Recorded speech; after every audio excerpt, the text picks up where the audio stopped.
नमस्कार, स्वागत है आपका। मैं हूं अमित मिश्रा और आप देख रहे हैं न्यूज इनसाइड, जहां हम बात करेंगे उन खबरों की जिन्हें जानना आपके लिए जरूरी है, जिन्हें समझना आपके लिए जरूरी है। कोई एजेंडा नहीं, खबरों की जड़ से पड़ताल। आपके लिए न्यूज इनसाइड, राइट न्यूज कि क्या होती है थिएटर कमांड। थिएटर कमांड तीनों सेनाओं को मिलाकर कंबाइंड कमांड सेंटर होता है। थिएटर कमांड्स का सबसे सही उपयोग युद्ध के दौरान तब होता है जब बात तीनों सेनाओं के बीच समन्वय की होती है और उसकी जरूरत होती है। युद्ध के हालात में तेज और सटीक हमलों के लिए इसका इस्तेमाल काफी अच्छा होता है। इस साल 15 अगस्त को देश की पहली नेवी थिएटर कमांड का ऐलान किया जा सकता है। अब बात करते हैं क्यों पड़ी थिएटर कमांड बनाने की जरूरत। थिएटर कमांड बनाना देश की मांग है। कई देश इसके प्रयोग को पहले ही कर चुके हैं। इससे तीनों सेनाओं के बीच समन्वय बेहतर होता है। एक साथ कमांड लाने पर सैन्य बलों के आधुनिकीकरण का खर्च भी कम हो जाता है। कोई नई तकनीक आती है तो उसका उपयोग तीनों सेनाएं कर सकती हैं। इतना ही नहीं, युद्ध के हालात में इसका महत्व और बढ़ जाता है। भारत में जो पहली थिएटर कमांड बनकर तैयार हो रही है, उसमें वायुसेना के पास उसका पूरा कंट्रोल रहेगा। इसके अलावा थिएटर कमांड का एक अलग प्रमुख भी बनाया जाएगा, जिसकी रैंक एयर मार्शल के अधिकारी की होगी। अभी भारत में तीनों सेनाओं की कुल मिलाकर 17 कमानें हैं। एयर डिफेंस, समुद्री, पूर्व और पश्चिम कमान सबसे पहले बनेगी। अब बात करते हैं कि थिएटर कमांड बनने से क्या होगा। थिएटर कमांड बनने को लेकर पहले सेनाओं में कई बार मतभेद हो चुके हैं। इसके पहले सबसे बड़ा कारण तीनों सेनाओं को अपनी स्वायत्तता खत्म होने का डर था। दरअसल एकीकृत कमांड बनने के बाद अधिकांश ताकत थिएटर कमांड प्रमुख के पास होगी। ऐसे में सीडीएस की भूमिका भी अहम होगी, जबकि तीनों सेनाओं में 4 स्टार रैंक वाले अधिकारियों की संख्या कम हो जाएगी। इसी कारण इसके बनने में काफी देरी होती रही है। भारत में अभी 17 सिंगल्स कमांड्स हैं। इसे कम करके 4 या 6 थिएटर कमांड्स बनाए जाने की तैयारी की जा रही है। कहा जा रहा है कि विपिन रावत 4 थिएटर कमांड पर काम कर रहे थे। विपिन रावत चीन और पाकिस्तान की हरकतों पर नजर रखने के लिए ये थिएटर कमांड बनाना चाहते थे। दुनिया के सबसे ताकतवर देश इसलिए ताकतवर कहलाते हैं कि उनके पास थिएटर कमांड है। अब आपको बताते हैं कि दुनिया में किसके पास कितनी थिएटर कमांड है। अमेरिका में अभी कुल मिलाकर 11 थिएटर कमांड्स हैं। अमेरिका इन्हीं में से 6 कमांड से पूरी दुनिया को कवर करता है। वहीं चीन के पास भी 5 थिएटर कमांड्स हैं। चीन भारत को अपने पश्चिमी थिएटर कमांड के जरिए हैंडल करता है। इसी कमांड से वो भारत चीन सीमा पर निगरानी रखता है। रूस के पास 4 थिएटर कमांड्स हैं। जिस तरह अमेरिका, रूस, चीन दुनिया पर अपनी कमांड के जरिए नजर बनाए रखते हैं, उसी तरह भारत भी अपनी थिएटर कमांड के जरिए अपने दुश्मनों पर नजर रखेगा। फर्स्ट नॉर्दर्न थिएटर कमांड, जो चीन से लगी सीमा के मद्देनजर काम करेगी। दूसरा वेस्टर्न थिएटर कमांड, जो पाकिस्तान से खतरों पर नजर रखेगी। तीसरा साउथ थिएटर कमांड, इसमें नेवी पर फोकस करते हुए सैन्य रणनीति बनाएगी। साउथ चाइना सी और दक्षिण प्रशांत महासागर में चीन की नौसेना जिस तरह आक्रामक हो रही है, उसमें ऑकस यानी ऑस्ट्रेलिया, अमेरिका, इंग्लैंड और क्वाड यानी भारत, अमेरिका, जापान, ऑस्ट्रेलिया के साथ तो हैं, पर जरूरत पड़ने पर साथ दिखाने के लिए एकजुट फोर्स की जरूरत पड़ेगी। इसलिए भारत भी अपनी थिएटर कमांड बना रहा है। अब बात करते हैं आज की दूसरी बड़ी खबर की, जिसमें सरकार और विपक्ष दोनों एक दूसरे पर हमलावर हैं। ये ईडी की कार्रवाई है, इस पर विश्लेषण करेंगे। लेकिन उससे पहले बात दिल्ली के शराब घोटाले की, जिसकी जांच और आज दिल्ली से तेलंगाना पहुंच चुकी है। दिल्ली के उप मुख्यमंत्री शराब घोटाले को लेकर जेल में हैं, तो अब ईडी के रडार पर तेलंगाना की सीएम की बेटी के कविता हैं, जिन्हें आज तीसरी बार ईडी ने पूछताछ के लिए बुलाया था। क्या है पूरा मामला, आपको समझाएंगे। पहले देखिए ये खास रिपोर्ट। दिल्ली में शराब घोटाले की आज दिल्ली से तेलंगाना तक जांच हो रही है। मनीष सिसोदिया के जेल जाने के बाद ईडी की कार्रवाई ताबड़तोड़ जारी है। पीआरएस प्रमुख की बेटी के कविता को लगातार तीसरे दिन ईडी ने बुलाया था। ईडी दफ्तर जाते हुए 2 बैग लेकर गई, जिसमें कविता ने कई मोबाइल फोन रखे हुए थे।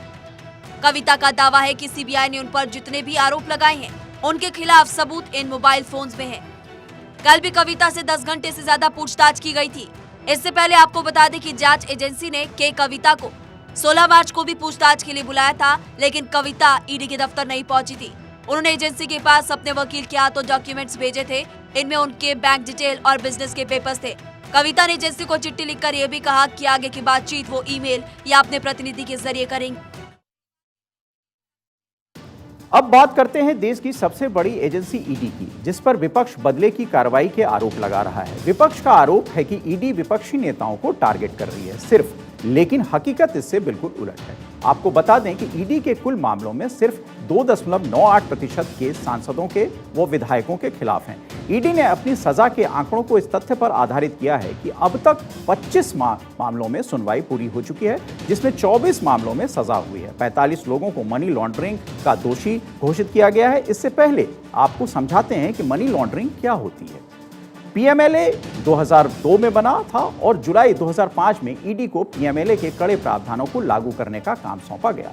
एजेंसी को जांच के लिए आरोपियों को पूछताछ के लिए बुलाने पर गिरफ्तार करने, उनकी संपत्ति कुर्क करने और अदालत के समक्ष अपराधियों के खिलाफ मुकदमा चलाने का अधिकार है।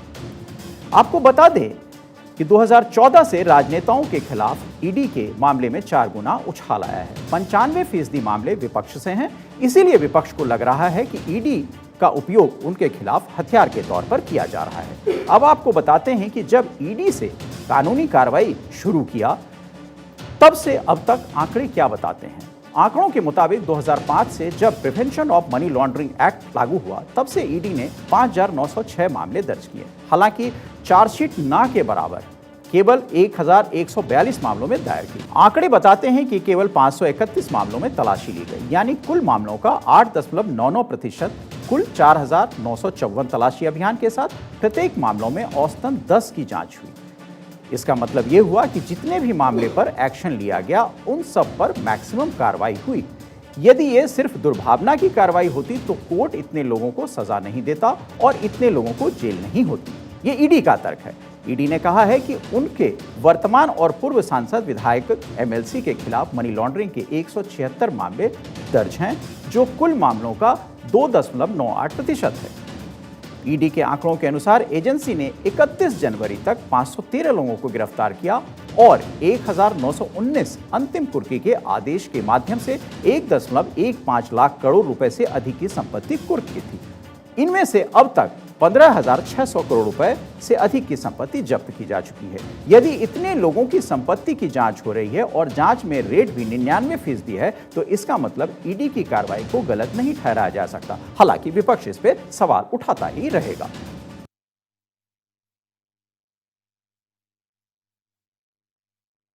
अब बात करते हैं आज की तीसरी बड़ी खबर की।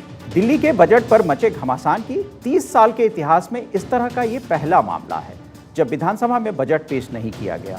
दरअसल सारा मामला दिल्ली में बजट को रोके जाने को लेकर है, जहां दोनों पार्टियां, आम आदमी पार्टी और भारतीय जनता पार्टी, एक दूसरे पर आरोप प्रत्यारोप कर रही है। क्या है दोनों पार्टियों के आरोप, ये बताएंगे, लेकिन उससे पहले देखिए ये खास रिपोर्ट।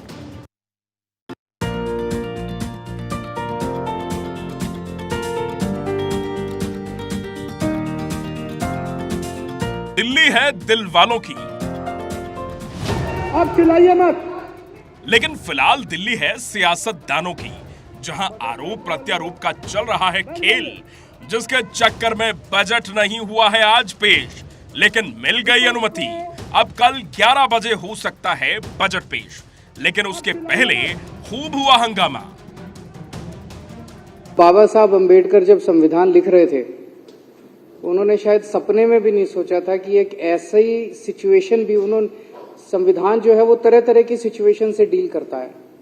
उन्होंने सपने में भी नहीं सोचा था कि एक ऐसी सिचुएशन भी इस देश के अंदर आ सकती है कि केंद्र सरकार किसी राज्य सरकार के बजट को रोक भी सकती है। एक ऐसा कॉन्स्टिट्यूशनल क्राइसिस, मैं तो कहूंगा ये कॉन्स्टिट्यूशनल क्राइसिस भी नहीं है, it is an attack on the constitution of this country. ऐसा पहली बार नहीं हुआ है कि बजट पर सवाल उठाए गए हों। इससे पहले भी एक बार बजट को रोका गया है। ऐसा कोई उदाहरण नहीं मिलता जब किसी राज्य का बजट रोका गया हो। लेकिन भाजपा के नेतृत्व वाले विपक्ष ने 2012 में उत्तर प्रदेश समेत 5 राज्यों के विधानसभा चुनावों के दौरान बजट का विरोध किया था। तो सरकार ने 28 फरवरी से 16 मार्च तक केंद्रीय बजट की प्रस्तुति को स्थगित कर दिया था। 20 मार्च की शाम तक दिल्ली में हर रोज 21 मार्च को पेश होने वाले बजट को लेकर चर्चाएं हो रही थीं। दिल्ली वालों को भी इंतजार था कि आखिर इस बार बजट में उनके लिए क्या खास होगा। लेकिन सोमवार को रात 8 बजते बजते सब कुछ बदल गया। खुद मुख्यमंत्री अरविंद केजरीवाल ने 21 मार्च को बजट पेश नहीं होने के बारे में जानकारी दी।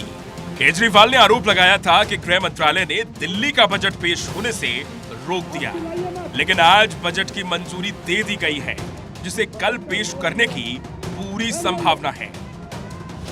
Bureau report, Bharat 24। आज दिल्ली में बजट ना पेश होने पर बड़ा सियासी बवाल हुआ। जहां एक तरफ केजरीवाल ने पीएम मोदी को चिट्ठी लिखी, वहीं दूसरी तरफ बीजेपी उन्हें झूठा कह रही है। आम आदमी पार्टी और बीजेपी के बीच जबरदस्त जुबानी जंग चली। बीजेपी ने आरोप लगाया कि गृह मंत्रालय की आपत्ति वाली चिट्ठी 17 मार्च को ही भेज दी गई थी, जिसमें सारे तथ्यों का हवाला था, लेकिन केजरीवाल सरकार ने कोई जवाब नहीं दिया और मंजूरी ना मिलने की वजह से आज बजट पेश नहीं हो पाया। जवाब में आम आदमी पार्टी ने कहा कि गृह मंत्रालय की आपत्ति वाला लेटर मुख्यमंत्री या वित्त मंत्री को मिला ही नहीं।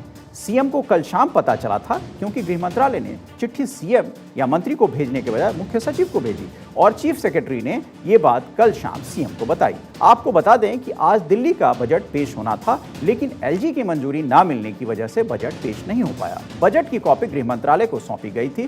गृह मंत्रालय ने विज्ञापन पर खर्च जैसे कुछ प्रावधानों पर जवाब मांगा था, लेकिन जवाब दिल्ली सरकार की तरफ से गृह मंत्रालय को नहीं मिल पाया, इसलिए एलजी की मंजूरी नहीं मिली और बजट पेश नहीं हो पाया। इसी बीच अहम सवाल यह है कि दिल्ली सरकार आज विधानसभा में बजट क्यों नहीं पेश कर पाई। आखिर दिल्ली विधानसभा में बजट पेश करने की प्रक्रिया का क्या कदम होता है। दरअसल दिल्ली सरकार बजट तैयार करने के बाद पहले एलजी के पास मंजूरी के लिए भेजती है। एलजी दिल्ली सरकार द्वारा तैयार बजट को केंद्रीय गृह मंत्रालय के जरिए राष्ट्रपति के पास भेजते हैं। राष्ट्रपति की सहमति मिलने के बाद बजट दिल्ली विधानसभा में पेश किया जाता है। तो ये मामला था दिल्ली विधानसभा में बजट पेश करने का। पहले केजरीवाल सरकार ने एलजी के अप्रूवल नहीं लिया था। दिल्ली सरकार द्वारा तैयार और एलजी को भेजे गए बजट में एलजी ने 5 आपत्तियां दर्ज की।